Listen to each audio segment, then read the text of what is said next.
Hello and welcome to the Otherweb. Our guest today is Steven Schrembeck. Steven is a software engineer, AI developer, and storyteller.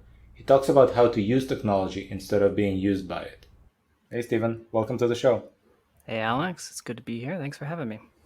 Thank you for coming. So, I heard you have some really interesting ideas about artificial intelligence and how it might affect human behavior. I see that humans tend to do some pretty stupid things. And so, is there a way that we can use an aid to make them do something better? Yeah, absolutely. So I think of the current state of AI as being useful as like commoditized intelligence, pretty narrow, despite claims to the otherwise. But that's still exceptionally useful and far, far underexploited. So, I mean, I feel very strongly in that premise. So I'm building some software actually called Intent that I'm calling executive control assistant software. So this is basically it's a model that watches your devices and knows exactly what you're doing. That sounds sort of dystopian, but it's running locally, yada yada, privacy. Um, so what it does is transform literally what you're doing on screen to a sort of data-rich, human-readable log. Oh, you're checking your bank account. You're shopping for a new camera at varying levels of information density, and then all of that is handed off to a large language model, which has really one purpose. You tell it, "Hey, thing, I want you to prevent me from watching anime during these hours. I am trying to be working on my proposal, my book proposal. If I do anything else, like stop me. Or basically, here's what I want, here's what I don't want. However, people want to frame that. So it's a way to use artificial intelligence to further allow your higher minded self to tie down your lower minded self so that when you're at your worst and it's 11 p.m. and you're like, screw this proposal, I don't want to do it, it just comes on screen, little chat bot. Hey, looks like you're doing something you shouldn't be. You have to reason with it in order to get it to stop you from. It will literally have the ability, again, what do you want? Whatever you want. Turn off your computer, minimize the program. It's yours. It's customizable. So that's the theory. So it reminds me of a cookie jar that you could lock so that it only opens on Friday at 7 p.m. and you can't have Exactly like cookies that. But before that. imagine having to negotiate with the cookie jar, explaining why this cookie is for business and not for pleasure. Like, no, no, I'm on Facebook because I need to update this thing. You got to reason with it and attempt to convince it. Will people reason? Or with those cookie jars, typically I think they ended their life with somebody taking a hammer to them. Right. So there's a lot of edge cases. Nothing can solve everything. There's ways to solve that with, I think, accountability. I think that honestly, groups like AA have figured that out a long time ago, and that is pure accountability. And you care what other people. If you break the cookie jar, there are people who are going to find out, or there's some penalty for that. But nothing can stop anything, and the goal is not really to lock you in. It's just easier to makes it easier to do what you already want to do. Doesn't make it impossible. Those are two very different problems. So I think it's interesting that if you look at the input, the processing, and the output, what you just described focuses on the processing, where people tend to have some high minded goals, but then what they actually do in real time tends to prioritize the cookie, right? But the question is, what do you do if the inputs are bad? Like if the information that feeds into a person's decision making is junk, is it helpful that he has these tools to optimize life towards being good with regards to that junk? No. So this is one stage of the pipeline. Um, yeah, to try to solve everything in one is impossible. Which is why, yeah, we definitely need people who do things like curate news and clean it out for you. But I can't fix those inputs as easily. That is certainly an add-on that you can include, but for the most part, that's not a problem I can solve easily. If you think about it, I don't just mean from a technological perspective. I mean from an incentives perspective. Like the attention economy is incentivized to fearmonger. It is incentivized to cause you to hate, to be divisive, because you're easier to control, to put into buckets, and to sell to. So you're fighting a very extreme force that, yeah, you can try to Norton antivirus your way out of it, but that's kind of a, I'm going to say, it's just, I think you should plan for an antagonistic environment. It's great to try and solve it at every stage, and I think you can clean it up significantly. But you should always assume that as long as the incentives are in place to hijack your brain, that you should assume that others are going to try to. And to fight back is at least one tool in the arsenal. It sounds like those tools are complementary. That's why I asked the question, right? Yes. So, in part, once you've already, at least you heard this idea somewhere that you should filter out what you put in your brain and stop consuming junk for 2 hours at a time, right? Then you can use the executive control function you just described to at least limit the amount of time during which you go to the bad resource. Yeah. Yeah, it's not all external. Let's not pretend like we don't have enough reason to procrastinate on our own. Sometimes we're seeking the candy as much as it is seeking us. So we want the people don't just go to BuzzFeed because BuzzFeed wants them to, but because they don't want to do whatever they're trying to do. Because it's hard or it's scary or it's difficult or whatever reasons, right? We don't need much excuse. So it protects us from ourselves as well as the outside world. So that's the other reason. When you describe this system to people and you try to convince them, does it sound like you're pitching the invention of another parent? Bring their father back into their life or something? So this is like core audience is people with ADHD because it's weakest executive control. But so far, it goes one of two ways. Either it's holy crap, I need this, or it's why in the world would I possibly why in the world would I want this? Like this is very, very divisive. But I think it's the people who need it are just like, oh my god, I need this so bad. Like, I, for instance, my computer downstairs turns off at 10 p.m. It doesn't ask me. It gives me the 1 minute warning, and there's no way to turn it off. Realistically, there's no way to get in and turn it off in time. So you have a minute to finish what you're doing, and it's going to turn off regardless of what's going on. I want that, but smarter. Uh, but that doesn't mean that everybody wants that. Some people are horrified at their devices being able to control them back. But I would posit that they're already doing it. It's just more subtle, and now you are being given the gears and dials, as it were. I guess that was my next question. People tend to have more than one device. And so now you need the system to somehow be able to control their home PC, their laptop, their phone, their watch nowadays, right? Otherwise, they will just find a way to circumvent it. So you would say no social media after 10 p.m. on your computer. Great, now they're on their phone. It is a hard problem with lots of edge cases, starting with higher powered computers that can actually run something like a clip model, and a pretty cheap local large language model. But yes, it gets harder for especially cheap devices like a watch, which have no hope of running these things on their own, and they have to stream out the activity somehow. Different engineering challenge, but starting with something simple, and then seeing if there's traction from there. There's going to be traction, I think.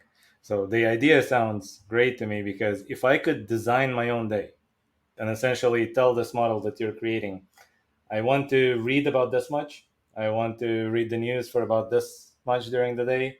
I want to spend this long on social media, but not more. And in fact, even when I read, I want to make sure that I read at least a little bit about the weather, that I read at least a little bit about my personal finances or how my portfolio is doing. I think this is what Balaji Srinivasan was describing as the personal dashboard. Right? The first thing that you see during the day should be something that you designed with all the things that matter to you.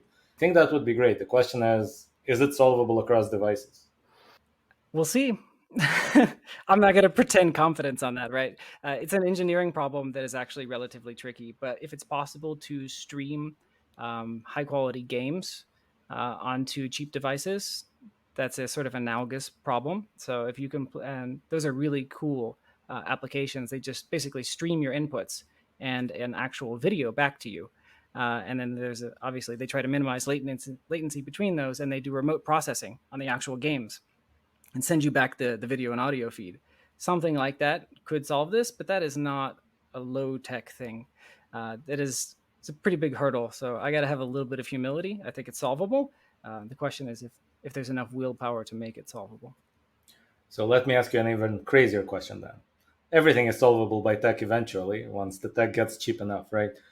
If you're able to do this, it sounds like to some extent you're creating a low resolution avatar of my decision making.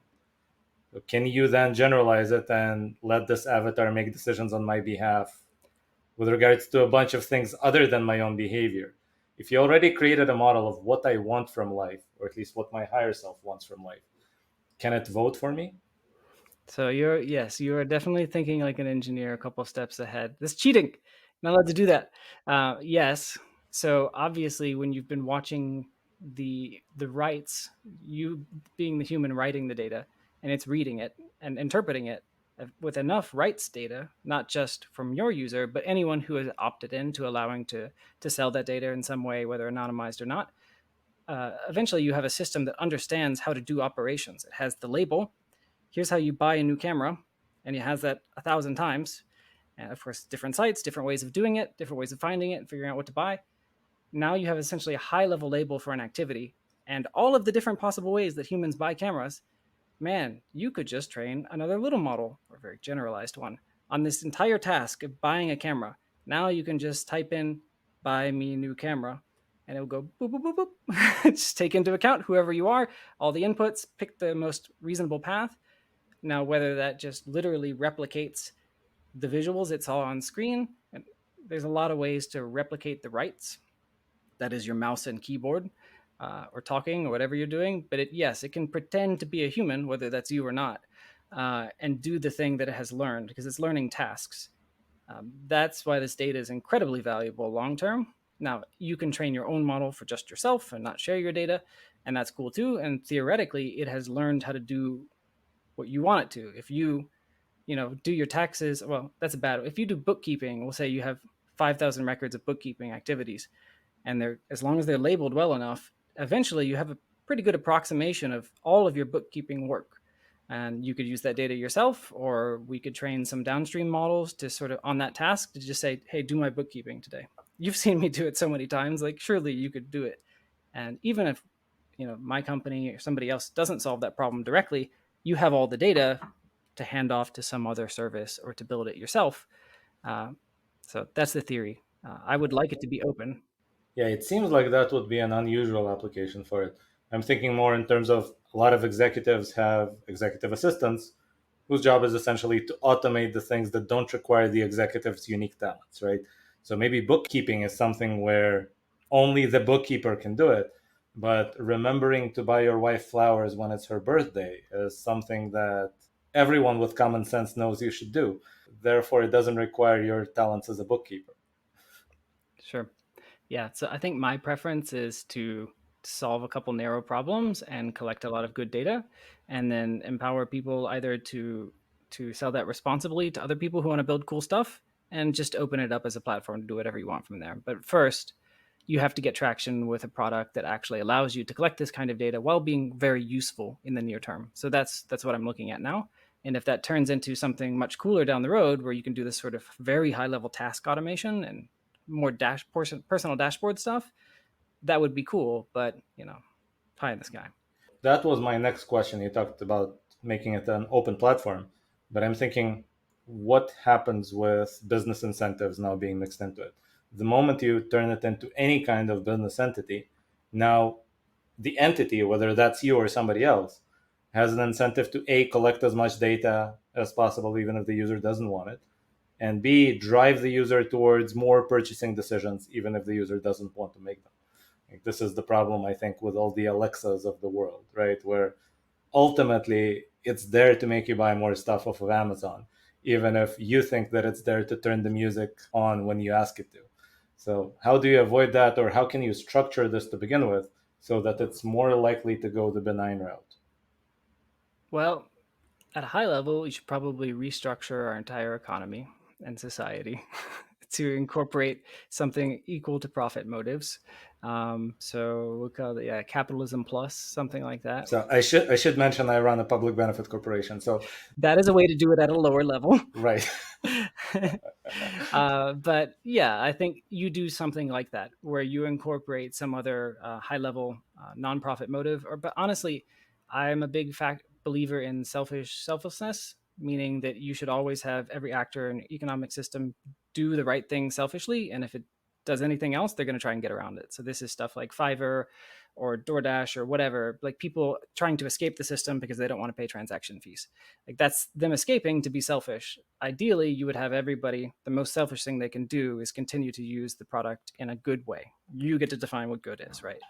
That design is a little more difficult, but it would be stuff like actually compensating people for not being bad actors or for putting together open source plugins. I think retroactive public goods funding is good for this. So say, here's my open source plugin for this platform, and it does a lot of the cool things that a for-profit plugin might do, and we all love it. And because it's been on the leaderboard for long enough, we're just going to back pay the people who made it because we have their contact information. Here's some money. Thank you so much for building this. And if you can make that lucrative enough through other fees or whatever, you can start to incentivize development that is not just for profit.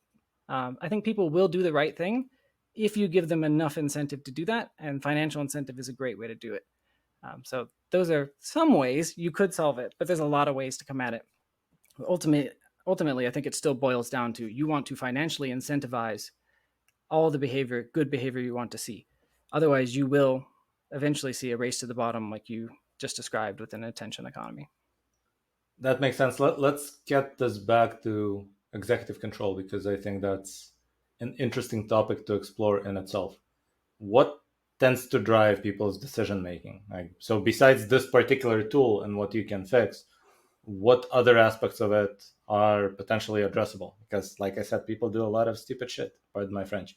So, if we can make it even a little bit better, 1% better on a grand scale, it would be amazing. So, what can we do? So a lot of what drives us is baked right into our DNA. And it's cultural.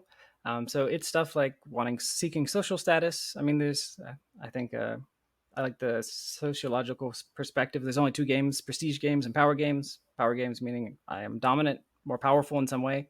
Prestige games meaning trying to get friends. You just want to look cool, and people like you because you're useful and helpful. So I think that those are the only two real levers that you have. So incorporating social and community aspects into this is always helpful. That's a fancy way of saying the people you are around or influenced by influence who you try to be. So if you hang out with a bunch of rock star, benevolent CEOs who are all super fit, your life is going to look significantly better than if you hang out with a bunch of people who sit around doing nothing and complain all the time. So who you are influenced by influences how you behave and how you want to behave. So that changes your intrinsic motivation. That is like one of the most powerful things you can do. Um, Again, I'm sort of preaching to the choir here, but changing your influences is really how you change your world because that's your entire experience. And I think specifically, like a subset of that is the people who influence you, not just the sort of nameless, anonymous information that comes at you, but who you trust, like your inner circle of people who two-way communication. They know you and you know them, not just these shallow one-way relationships like Twitter or whatever. Like they have 100,000 followers. They don't know or care who you are. So incorporating what you're doing in a way that you are working alongside others, the more you can facilitate these sort of social features, but not just like 1 to 100 social features. Like that's bad. Going over Dunbar's numbers probably a bad idea. This is like me and my most trusted friends or my spouse. Um, these are the kinds of people I want to know what they're doing. I want to be most involved with them, and I want them as accountability partners. And having hooks into that sort of thing, um, that's how you get people to really care, because then it's not just about them. We really, really, really care what people we care about think about us. So that is a powerful lever. Given the way that society's been going, how do we try to pull that lever in a good way? Because it seems like we're getting to the point where pretty soon, when you ask people the question, how many close friends do you have outside of family and blood relatives? The mode is zero. So, how do we get people to actually have closer friends now that it seems like the local community is broken down? So, people aren't actually getting friends that way. And they're substituting following Kim Kardashian on Instagram. But that probably doesn't give them a good role model that they Yeah. want to behave like and who will give them the affirmation that they're behaving in a good way. Is there some way we can use technology to actually build a better small social circle for people? Um, yeah, I think so. There's a number of ways to tackle it. Yeah, following Kim Kardashian is like it's like eating Fritos corn chips versus eating like a steamed corn on the cob and saying that they're the same thing. Like technically, it's not really a friendship though. It's not. There's no nutrition here. So yeah, I think that we should be very careful not to fight the trend, because the trend is not just, I think that the way technology works and the way our internet is set up, it facilitates these many to many connections. Fighting that to some extent is probably a bad idea because these network effects are powerful. But on the other hand, we do need closer relationships. And I think that micro communities are the way to do this. It's These are interest based communities, but also really just like little digital tribes. And you can see people already putting this together. They're sort of getting quite tired of the sort of open and public social media where everybody can see you and you can see everybody. That's just like an open storefront. Um, and they're moving into these smaller communities where they're either interest based or they're just friends that they've sort of pulled off of the highway and into their little quiet community where it's closed door, not just anybody comes in. But right now, so these little micro communities are probably the right way to do it. I still think that in person is good. Like, I don't know, maybe I'm just a Luddite, but like we can do real people stuff too. I think we'll see that movement come back too. And then the other thing, besides facilitating these micro communities, which there's a lot of ways to do that, is to improve the bandwidth of communication we have with each other online. Right now, it's very low res, right? Mostly it's text. Maybe you get some pictures or you get some videos, which go one way. Even to like video calls are not great. We're missing body language, we're missing tone of voice, we're missing all sorts of like information channels that are critical. Those are all just gone. That's why you see so many misunderstandings on the internet. We're missing a lot of human connection. And I think that we can intelligently add those like extra layers of communication back into the way we talk to each other and interact with each other online. But it's going to take some experimentation. And do you think people will do it? Because it seems to me like every time we try the method that takes us towards a higher bandwidth type of communication, people were actually not interested. Right? So when Discord adds the ability to actually be able to run voice and video live instead of just chatting, it seems like people stop using it after a while. It's just interesting for a while and then they don't use it. Or the same thing with Clubhouse and call in, where okay, people tried it out, but then because it's live, it's too much of a hassle. Let me just go back to watching YouTube. So how Mm-hmm. do we actually offer it in a way that people want to take us up on? So this is all about like design affordances. I think that happens because they're designed to be always on. This is not how social stuff works in the real life. People can't just walk into my house and start talking to me like I'm always available. It doesn't make sense. Like you coordinate social activity. I'll be ready at this time. I'll be ready at this time. So there's like a timing problem. It's asynchronous. Like, well, I'm ready to chat. Even like in a co-working space, like in an office, like you don't just walk up and start talking to people, or you get nicknames and people start talking about you if you just keep interrupting everybody every time they're doing something. We all signal that we're ready for social time. We get up or are responsive to saying, hey, what's up? So there are analogs, and just solve it the way we solve it in the physical world. Stop expecting everyone to always be on all the time. This I sort of think of as like a flow control problem, like water. There's no pressure because it's just always on, always open. But if you can constrain the time that we're actually all here to talk to each other, you can get those high bandwidth connections, and people are sort of prepared for it. They can opt into it. But there's a lot of other ways. I still think that there's ways to add like information channels to text that don't require people to be so vulnerable. Even just reorganizing the way we do stuff to know who you're talking to, like attention. When you're talking in life, you know who's looking. They're talking to you because they're looking at you. They're not talking to 20 other people who are in the same chat room. It would be nice to know who you're pointed at, and those kinds of things don't really require much vulnerability, but just some clever re-engineering of how we talk to each other, and that gets us part of the way. There's a lot of ways to solve it. It just needs to be experimented with. I can't claim to have all the answers up front without trying them, though. Well, we're just brainstorming, so Just obviously these aren't brainstorming, man. answers. I should mention that back in the day, I worked on the cameras for the Beam robot, which I don't know if you remember, but that's the one Snowden used to walk on stage on TED. Right, so it's a robot with a screen that shows your face and where you're looking, and you can Mm-hmm. actually control it remotely. And it has a camera that replaces your eyes, so you, as the person beaming in, can now communicate with others. And I had one of those in my house, and it was a one story home, so that robot could actually just drive anywhere. So people from my workplace could beam into my house and just drive to my office and start up a conversation. It's pretty awesome. I don't know what my wife thought about that, but it was interesting. Mm-hmm. Yeah, a lot of these experiments will fail, and some of them will be silly. But I think that we'll get there as long as we're going to feel so bad that we're going to want to do it. Like that's what's going to happen. Some people are going to go back to nature and just say, "Screw all this technology stuff. I'm tired of this." Others will say, "All right, we need to make this work for us because these Web 2.0 companies are literally just extracting our souls and giving us nothing in return, and it feels terrible to use them." People will eventually start demanding better ways to communicate with each other if we're going to remain so digitally focused. Okay, so if we are digitally focused, there's a problem that I've been looking at and I don't quite know how to solve it, even for myself, even as a single user, which is obviously to find people who are closer to you in terms of values and interests, you need to go towards a smaller community and not a larger one. But then the smaller the communities get, the harder they are to find. So, how do people find the community where people have the same eclectic set of values and interests that they do? Is there a way to generalize it somehow? Do you want weird ideas that I've had for this? Absolutely. The weirder, the better. Okay, so you know what an embedding is. I don't know what the audience is. It's just called this taking a bunch of information and squishing it down into a compressed representation. And so the reason that's useful is you can bizarrely, it just boggles my mind that this is still possible. You can compute things that are similar to it. So you can say things that are nearby here.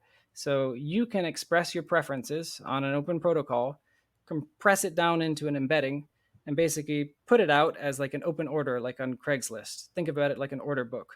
I am buying people who are have a growth mindset, like cycling, It sounds like are male. matchmaking. It's basically what the Matchmaking. matchmaker does. It's Yeah. it's a matchmaking protocol, and you just put it out there. You say we are looking for these people, and then on the sell side, you have people who are like, I'm bored of my friend group, or I need better friends who are rock star CEOs who weightlift, and so they put out their sell orders. But here's who I am. Here's like what I've done, what I've all the information behind it, so the two can evaluate each other. There's probably some use for zero knowledge proofs in here for privacy. And then we're matchmaking each other, but you don't need a central intermediary. You can just do this with each other. And then basically you go on a date, like people like, hey, cool, welcome to like the club. Like you're in the little baby playpen area. You're not allowed to access the rest of the community, but like you can hang out with us on Wednesday. We'll see if you're cool. Just like in real friendships. You don't immediately invite people to live with you for a roommate. Like you got to feel them out a little bit. Like, hey, let's meet for coffee. I just want to make sure you're not crazy or a killer or you talk too much when you should be listening or whatever, right? Whatever your values are. So we need a way to sort of put out those bid and ask orders for people, and I think our current platforms are not incentivized to do that at all. Um, It but sounds like real they human, could, though. Like nothing is stopping Facebook from taking all the data they already have about their users, embedding it in a single vector, and then trying to see what's the nearest vector to yours. mm-hmm. nothing nothing is stopping them from doing that. Maybe they will. I don't know. But I think that mostly they're monoliths who don't really do anything as long as they're making this much money. So they will once they start pressured somewhere to start actually innovating again. My brother works for Facebook, so careful there. But Hey man, I bet he would say the same thing. um, no comment. Mhm. But yes, it's an interesting idea. I haven't thought of it that way. It could be also that with some rules in place, you can now break people into smaller groups, break people into mastermind groups, or break people into interest groups automatically without just asking them to go and search for groups with this keyword, which seems to me like a completely dysfunctional method. I think it would be great if those preferences were learned, maybe by knowing what you do on your devices all day, or some other way. It's based on what you do and what you say and how you act, what you've accomplished, all your everything that we've collected about you. I can figure out what your preferences are without you having to type them in and remember everything. And I know what's actually important to you versus like what is just something you say you're into but you don't really do anymore. It's been 4 years since you've done it, and then you can learn these things, and that creates a better user experience. I think it goes beyond that because if you just look at the list of things that I do, it doesn't actually represent the list of things I'm willing to do to hang out with cool people, It's right? true. I'm pretty willing to go and do something that I haven't done before just because I know the kind of people who do it are my kind of people. That's true. If you represent my personality as opposed to my list of past hobbies, that would be much more useful. Yeah, there's this is gets into human psychology. Our idealized self is totally different from actually what we do. So there's a lot of nuance here, but at the same time there's a lot of value in matching people based on what they actually do versus what they say they are. Just look at any resume. You'll see how everyone looks like a rock star, but when you interview them, they're not able to answer the very basic questions that you would have hoped they would have been able to. Well, as So somebody who's looked at a lot of resumes now, most of them don't look like rock stars either. So yeah, I see a lot of things, but I guess you're taking it in a slightly opposite direction from the one that I had in mind.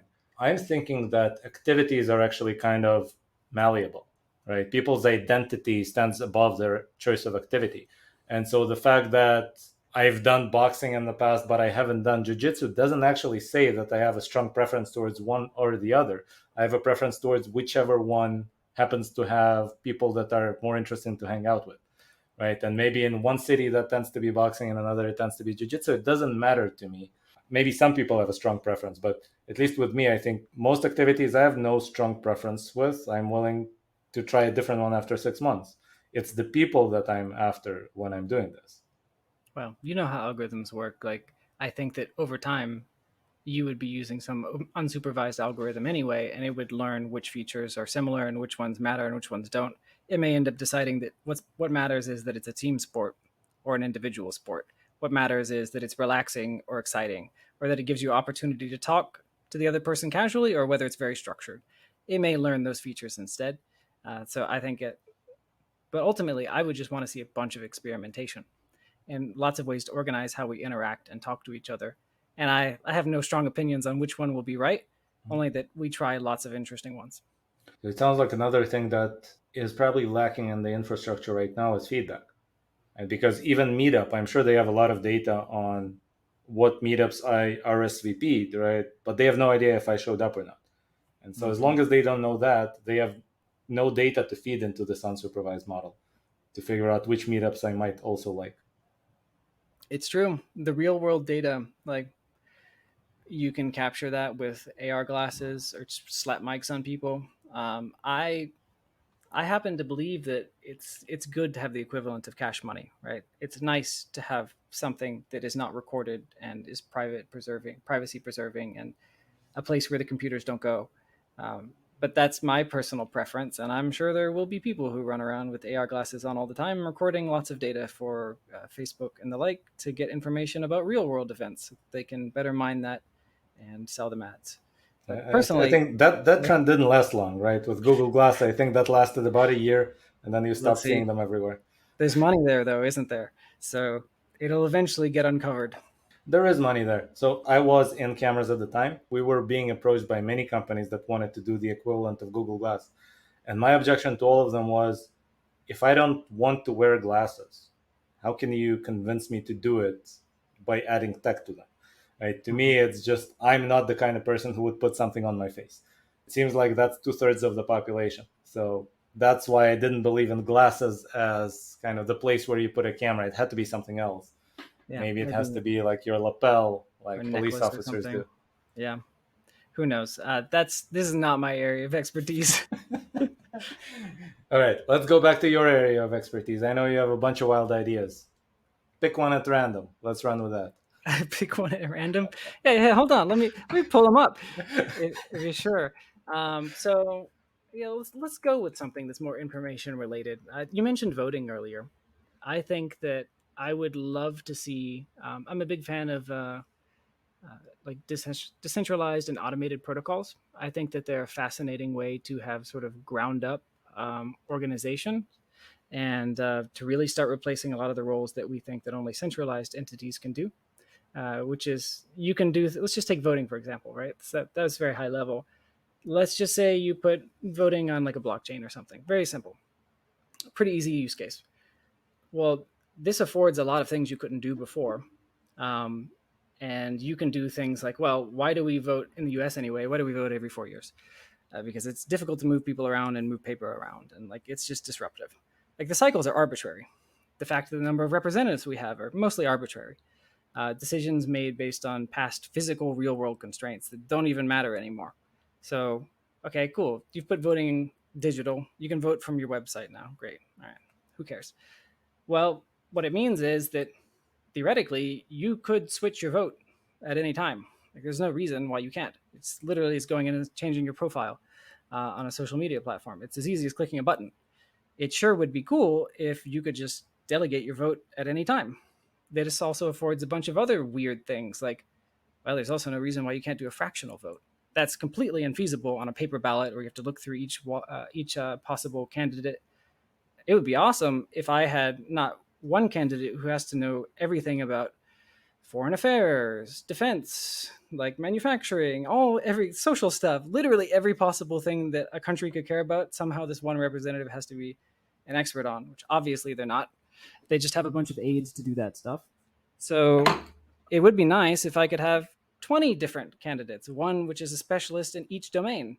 And if I don't like them, instead of waiting 4 years to vote them out, I can change my delegated vote on a dime. Maybe there are rules You're for it. assuming that the bills are actually single topic, but the problem is you have omnibus bills with 1,000 different Of course. topics kind of buried in them. But how many of those things are a consequence of the way the system is currently organized, where one person has to care about everything? How would things? Are they a consequence of that, or are they just a consequence of an agency problem where the agents have a different interest than the voters do? And because they have much better information than the voters do because they're spending much more time on it, it actually benefits them to push 1,000 different topics into a single bill because that makes it less likely that the voters will read it. Right. You have an alignment problem between the representatives and the actual voters. But I would posit that if your ability to govern can be diluted or taken away from you on a very low time frame, or you are giving the people who are voting a lot more ability to change you. Also, the other reason you would do this is that the fact that we, at least in the United States, we have a lot of representation by physical area makes zero sense, because so much of our interest groups have absolutely nothing to do with where you live. Now, that doesn't mean it's never. It does matter somewhat where you live, but that should be a portion of your delegated vote. And right now, it's very little. Gerrymandering, for example, makes this incredibly gameable. I care about what happens at a national level on a specific topic. I don't care. It shouldn't matter where I am. That's not really relevant.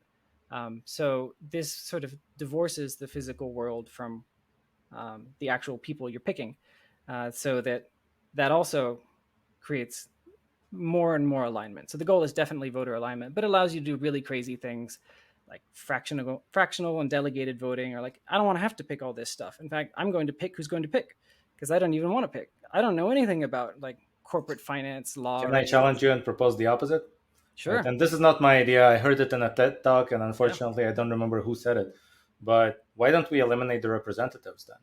Have you train an AI avatar that is basically a low resolution version of you with your values, but has enough time to read every single bill and votes on the bills instead of on the people who will vote on the bills?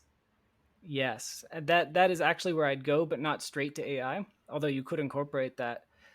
It would be that, wait, why do we have these representatives that are voting at all? Well, I think because you can have an arbitrary number of them.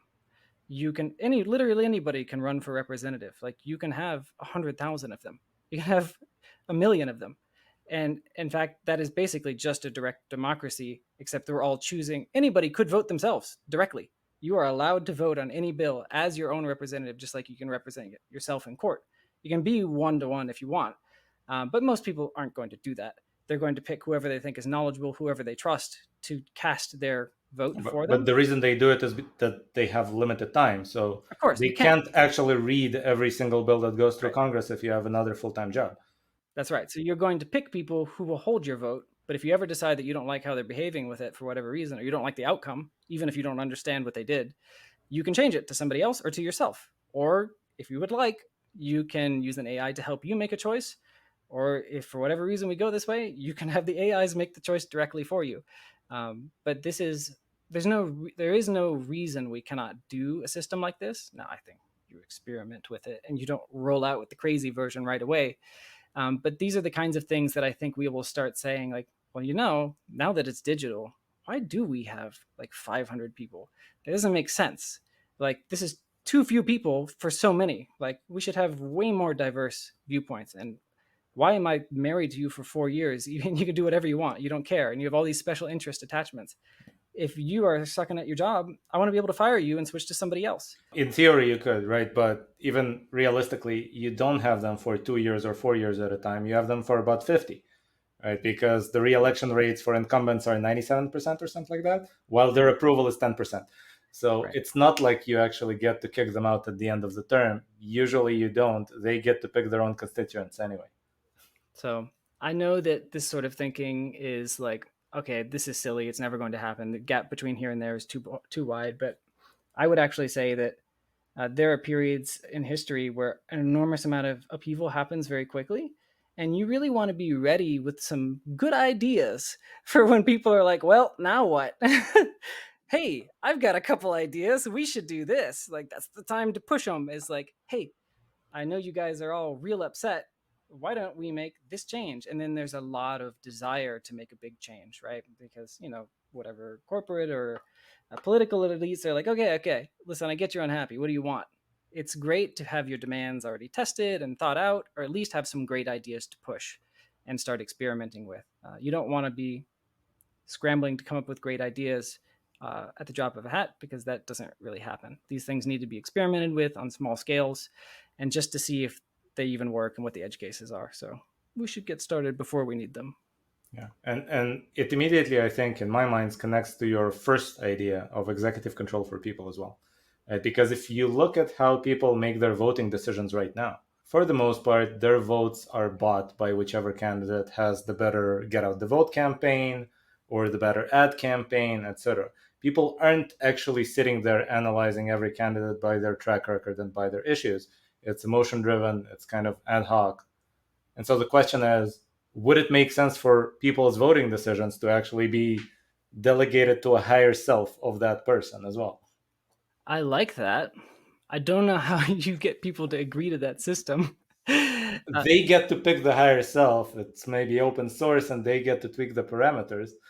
Yeah. But then at some point, they might want to say, well, I don't actually want to make this decision on the next November 4th or whatever, hmm because maybe I'll be angry, maybe I'll be upset. hmm I think a lot of this is also solved by an adjacent idea for wagering with attestations. This is basically a way of saying the difference between what people say they want to look good in front of others and what they actually selfishly want and do.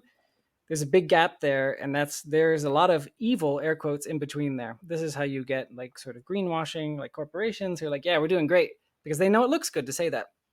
Or any number of politicians, they say they will do something, then everyone knows they won't. There's a gap between what they say and what they do.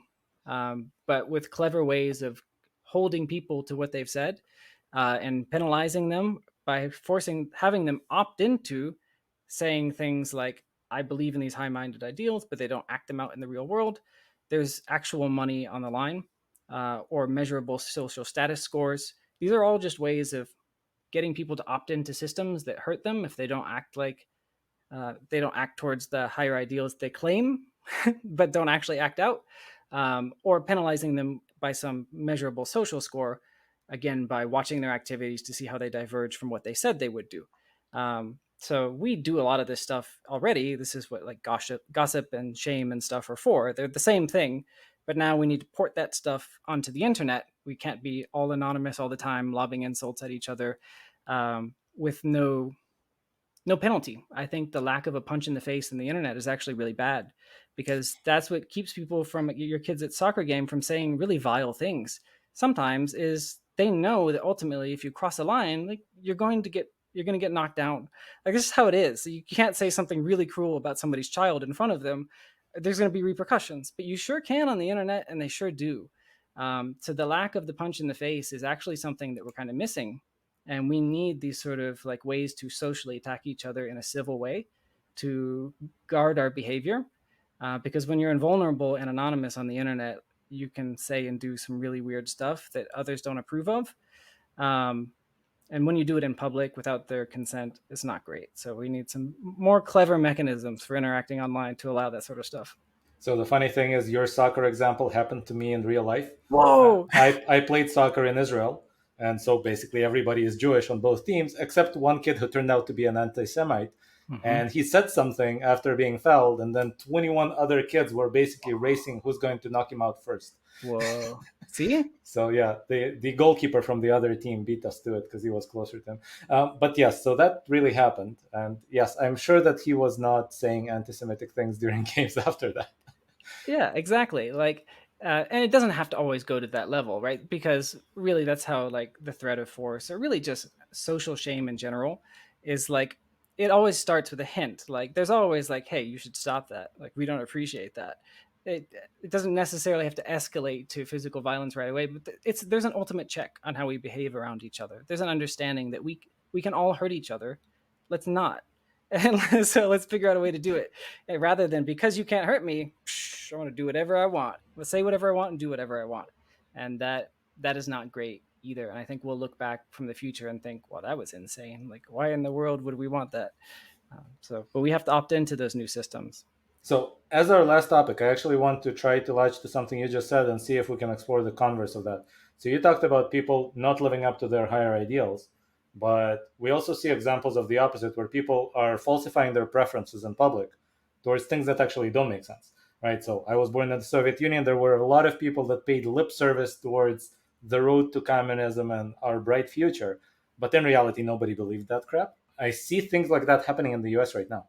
And so my question is, if you're building systems that know something about people's actual preferences, can those systems be used to signal to the minority that they're not alone, right? That nobody actually believes this crap, even though the majority pays lip service to it.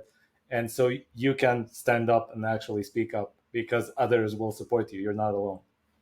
Yeah, I think that's another use for this technology. And a lot of the stuff that I just talked about, if we used it indiscriminately, what it would actually allow is an oppressive minority or majority to just straight up crush in an authoritarian way everybody else. Because we know everything about you and we can measure behavior and just stomp out the people we don't like. So we don't want that. What we want is, so I think this is where stuff like zero knowledge proofs come in. Now, there's a lot of other things to do where you can, so the voting example, nobody knows how you voted. You can change those votes at any time and you can express your preferences however you want, but it's not attributable to you. Now, you can say that you voted, and if you choose to, you can reveal different things about your preferences individually to people, but nobody gets to just look in off the street like in Facebook and know exactly where you live, everything you voted for, everything you said. You have to choose to reveal that to them. So while that data still exists and you can allow others to train on it, it's very hard for them to pin it back to who you are individually. Um, so no one service ever has the full piece of the puzzle, and it's very hard for people to sort of triangulate who and where you are to oppress you. But the question is, can they use group information anyway, or like, can it be used for good? I guess is where I'm going with this, right? Maybe Right. I have a belief and I think I'm alone and I'm afraid to voice it because it seems like society is going to cancel me for it. But maybe I can ask the system, well, how many people actually believe this thing? And it turns out it's 40%. Okay, now I can talk about it because I'm less afraid. Yeah. So let's think about the same thing. Let's say the attestation wager. Like you're saying, I believe that racial injustice is bad, whatever it is, however you want to define it, right? I putting this value up there. Now everyone else can weigh in on that, and this will go on their profile or whatever, right? However you want it, it'll be assigned to them, but they don't know. While you get to vote, they don't know who you are, and because they can't be attributed back to you, the vote is technically anonymous. So there's no reason for anybody to lie about it because they don't know who you are, but they can see that a real person voted for it. You know it is a real person, and that's it. So you can express your preference without being worried about retaliation. That's really what we're looking at, is a fear of retaliation. So when you're not afraid of how you'll be judged about what you want to say, you say what you believe to be true. So then you'll get closer to a true expression of preferences. Now we delude ourselves all the time, so there's no perfect solution, but this prevents at least retaliation from like, well, I don't want to say this because what about what my neighbors will think, or what about the people around me or anybody. I don't just want to. You just think about like Facebook echo chambers right now. If you're in a like a highly religious conservative Facebook group, you can't say certain things. You just simply can't, even if you believe them, because you're afraid to. But it would be great to be able to express those preferences in a way that they show up in the aggregate beliefs and that everybody can see that, oh, this is actually a very common belief. And then it allows people to sort of move back towards the center overall and express their true beliefs in public because they know the real stats. This is like knowing people's pay when you're working around you. So you know what all your coworkers make, but you don't necessarily know who makes what. That is a great way to sort of solve that coordination problem. And that's exactly what I'm kind of thinking about, right? If I drive 20 miles in any direction outside of Austin, I'm going to get into a neighborhood where you see basically Trump signs everywhere. And I'm pretty sure there are some Democrats there when I look at the voting data, but none of them will actually put a sign or a flag up. But the same thing if I go to downtown Austin, there's never going to be a Trump sign, but 30% of them vote for Trump anyway. My point is, people are afraid to express their preferences if they think that they are in the minority. But if we can somehow tell them with better resolution than just Trump, not Trump, on every particular issue, you know what? 30% of the population actually thinks that, so you're not outside the Overton window. You're okay. You can talk about it and tell people what you really think.